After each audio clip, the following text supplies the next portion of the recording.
ಯಾವ್ದ್ರಿ? ಇನ್ಯಾರು ಮಾತಾಡಿದ್ರೆ ಹುಚ್ಚ ಅಂತ ಹೇಳಬೇಕು. ಇಡೀ ಜಗತ್ತು ಭಾರತೀಯ ಜನತಾ ಪಾರ್ಟಿಯನ್ನು ಹಿಂದುತ್ವದ ಪಾರ್ಟಿ, ಅದು ಕಮ್ಯುನಲ್ ಪಾರ್ಟಿ, ಅದು ಹಿಂದುತ್ವವನ್ನೇ ಬೆಳೆಸ್ತಾ ಇರುವಂಥ ಪಾರ್ಟಿ, ಜಗಳ ಮಾಡಿಸುವಂಥ ಪಾರ್ಟಿ ಅಂತ ಹೇಳಬೇಕಾದ್ರೆ ಯಾರೋ ಒಬ್ಬ ಎದ್ದು ನಿಂತು ನಾನು ಹಿಂದುತ್ವ ಅಂತ ಹೇಳೋದು.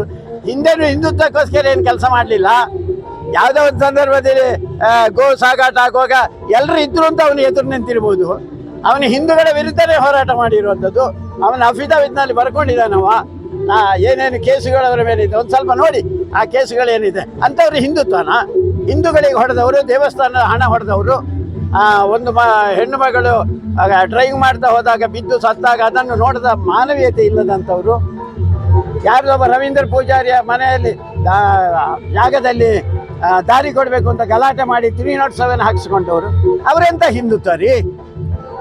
ಅದಕ್ಕೋಸ್ಕರ ಪಾಪ ಅನೇಕ ಮಕ್ಕಳಿಗೆ ಅದು ಗೊತ್ತಿಲ್ಲ. ಅದಕ್ಕೋಸ್ಕರ ಹಿಂದುತ್ವ ಅಂತ.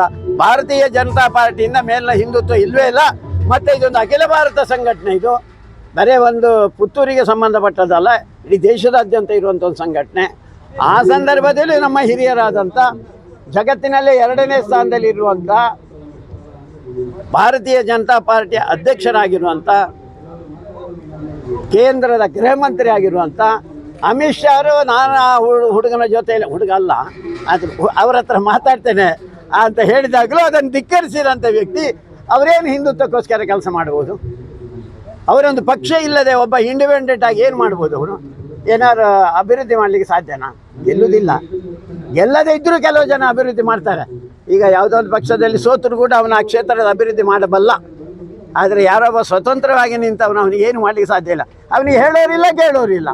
ಸ್ವತಂತ್ರದ ಹಾಗೆ ತಾನೆ. ಅದಕ್ಕೋಸ್ಕರ ಭಾರತೀಯ ಜನತಾ ಪಾರ್ಟಿಗೆ ಎಲ್ಲರೂ ಬೆಂಬಲ ಮಾಡಬೇಕು. ಭಾರತೀಯ ಜನತಾ ಪಾರ್ಟಿಯನ್ನು ಉಳಿಸಬೇಕು, ಬೆಳೆಸಬೇಕು, ಹಿಂದುತ್ವವನ್ನು ಉಳಿಸಬೇಕು, ದೇಶವನ್ನು ಉಳಿಸಬೇಕು. ಆ ದೃಷ್ಟಿಯಿಂದ ಎಲ್ಲರೂ ಸಹಕಾರ ಮಾಡ್ತಾರೆ ಅಂತ ಅಂದ್ಕೊಂಡಿದ್ದೇನೆ.